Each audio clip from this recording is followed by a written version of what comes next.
Ginoo.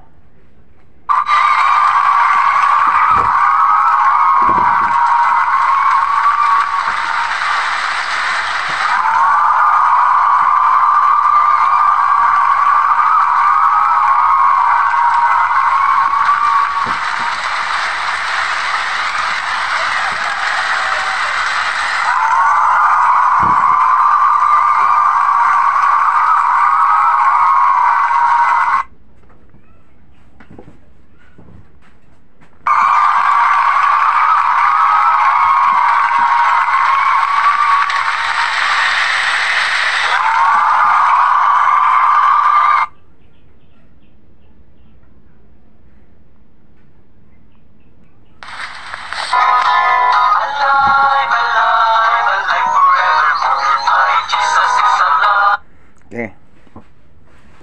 Dayon ta sa pagsigot mga binati kung kapataran. So, sa atong isyu karon, kining bag-ong pangalan.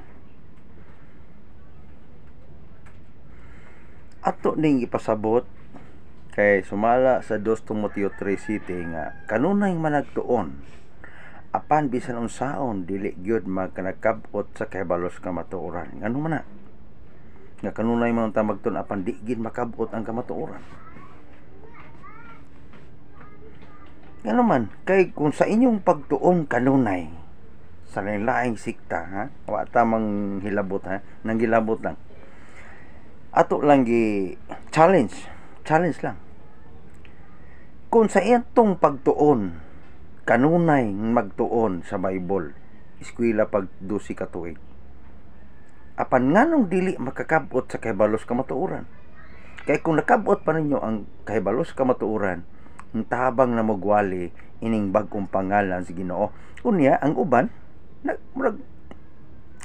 doon na sila nasabdan, umingon po sila silang katarungan, ayha na daw iwali ang bagong pangalan dito na sa bagong langit, bagong yuta. Wow!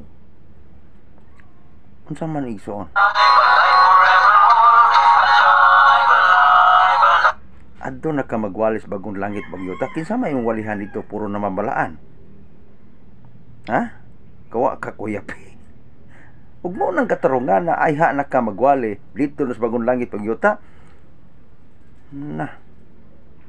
Balik kas agi ning kalakihan nimo, daghang maamong pa nimo, undangi ginang waliha. Kadito sa bagong langit bagong yuta wala nay walihay, wa nay tinudloy sumalas Ezekiel. Kabasa mabiya mo na Ezekiel ha. Nga di na Mr. Tudluan pa.